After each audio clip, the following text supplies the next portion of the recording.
آب زمزم۔ آب زمزم کیا ہے اور مسلمانوں کے لیے یہ اتنا مقدس کیوں ہے؟ مصنف جنت التنوی۔ آب زمزم کا کنواں سعودی عرب کے شہر مکہ مکرمہ میں مسجد الحرام کے اندر واقع ہے۔ یہ دنیا کی سب سے بڑی مسجد ہے اور مسجد اسلام کے مقدس ترین مقام خانہ کعبہ کے ارد گرد واقع ہے۔ کنویں سے نکلنے والے پانی کو دنیا بھر کے مسلمان مقدس سمجھتے ہیں اور ان کا اس کے بارے میں یہ خیال ہے کہ یہ آب شفا یعنی اس پانی میں شفا ہے۔ حج اور عمرے پر آنے والے تقریباً تمام مسلمان ہی اس کنویں سے پانی لے کر اپنے گھروں کو لوٹتے ہیں۔ آپ کو شاید ہی کوئی ایسا شخص ملے جو حج یا عمرے کی ادائیگی کے بعد اپنے ساتھ آب زمزم لے کر نہ آئے۔ اس کے علاوہ لوگوں میں آب زمزم کو خاندان والوں اور دوست احباب میں تقسیم کرنے کا بھی رواج ہے۔ یہ سب اس یقین کے ساتھ کیا جاتا ہے کہ اس کو پینے سے کوئی بھی بیماری یا برائی سے بچا جا سکتا ہے۔ آب زمزم کی لامتناہی فراہمی کی وجہ سے یہ بھی مانا جاتا ہے کہ پانی اپنے آپ میں ایک معجزہ ہے۔ مسلمانوں کا عقیدہ ہے کہ یہ کنواں خدا نے ہزاروں سال پہلے حضرت ابراہیم کی اہلیہ بی بی ہاجرہ اور بیٹے حضرت اسماعیل کی پیاس بجھانے کے لیے بنایا تھا۔ یہ واقعہ قرآن میں درج ہے اور اسلامی تاریخ کی مختلف کتابوں میں اس کی توضیح اور تفصیل بھی ملتی ہے۔ عالم امام بخاری ابو عبداللہ بن اسماعیل نے 860 عیسوی میں صحیح البخاری کے نام سے احادیث کی مشہور کتاب مرتب کی۔ صحیح البخاری کی 6 جلدیں ہیں۔ امام بخاری نے اس کنویں کی تاریخ صحیح بخاری میں بیان کی ہے۔ روایت ہے کہ حضرت ابراہیم اللہ کے حکم سے اپنی اہلیہ اور بیٹے کو مکہ مکرمہ میں خانہ کعبہ کے قریب لے گئے۔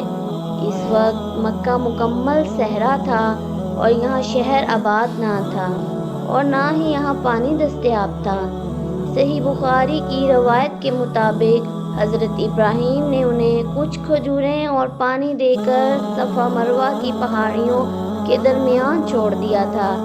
اس کتاب میں حضرت ابراہیم اور ان کی اہلیہ کے درمیان ہونے والی گفتگو کو بیان کیا گیا ہے۔ بی بی ہاجرہ نے اپنے شوہر سے پوچھا، آپ ہمیں چھوڑ کر کہاں جا رہے ہیں؟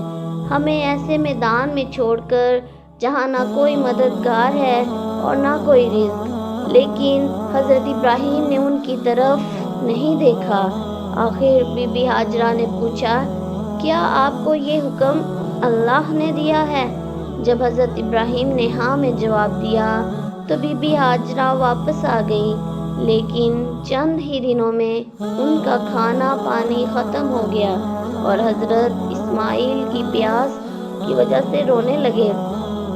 ان کی والدہ ہاجرہ پانی کی تلاش میں ادھر ادھر بھاگنے لگی اور ساتھ ہی خدا سے مدد کے لیے دعائیں کرنے لگی۔ پانی کی تلاش میں انہوں نے صفا اور مروہ کی پہاڑیوں کے درمیان 7 مرتبہ چکر لگائے۔ صحیح بخاری کی حدیث میں درج ہے کہ آپ کو کوہ مروہ پر فرشتہ جبرائیل دکھے۔ جب آپ نے اپنی ایڑی زمین پر ماری تو وہاں سے پانی چشمے کی طرح بہنے لگا۔ ایک اور فارسی مفکر اور اسلامی اسکالر امام ابن جریر الطبری نے اپنی تصنیف تاریخ طبری کی پہلی جلد میں اس واقعے کا ذکر کیا ہے۔ امام ابن جریر الطبری لکھتے ہیں کہ جب بی بی ہاجرہ حضرت اسماعیل کے پاس پہنچیں تو وہ پیاس کی شدت سے اپنے پاؤں زمین پر مار رہے تھے۔ جب فرشتہ جبرائیل نے بی بی ہاجرہ سے ان کی شناخت پوچھی تو انہوں نے اپنی شناخت حضرت ابراہیم کے بچے کی ماں کے طور پر کروائی۔ فرشتہ جبرائیل نے سوال کیا، انہوں نے آپ کو کس کے بھروسے پر چھوڑا؟ ہاجرہ نے جواب دیا، انہوں نے اللہ پر بھروسہ کر کے ہمیں چھوڑ دیا۔ پھر فرشتہ جبرائیل نے فرمایا کہ پھر انہوں نے آپ کو اللہ پر چھوڑ دیا جو کافی ہے۔ اس کے بعد جب حضرت اسماعیل نے پاؤں زمین پر مارے تو وہاں سے آب زمزم بہنے لگا۔ امام ابن جریر الطبری بیان کرتے ہیں کہ بی بی ہاجرہ نے دیکھا کہ اس جگہ سے پانی نکل رہا ہے جہاں حضرت اسماعیل پاؤں مار رہے تھے۔ انہوں نے اسے جمع کیا اور اپنے بیٹے کو پانی پلایا۔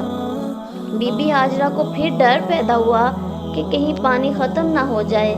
اس کے خوف سے انہوں نے اس کے گرد ریت اور پتھروں سے ڈیم بنا دیا۔ روایت ہے کہ حضرت ابراہیم کی اہلیہ اور بیٹا صحرا میں پیاسے اور بے یار و مددگار پڑے تھے تو اس پانی نے ان کی جان بچائی۔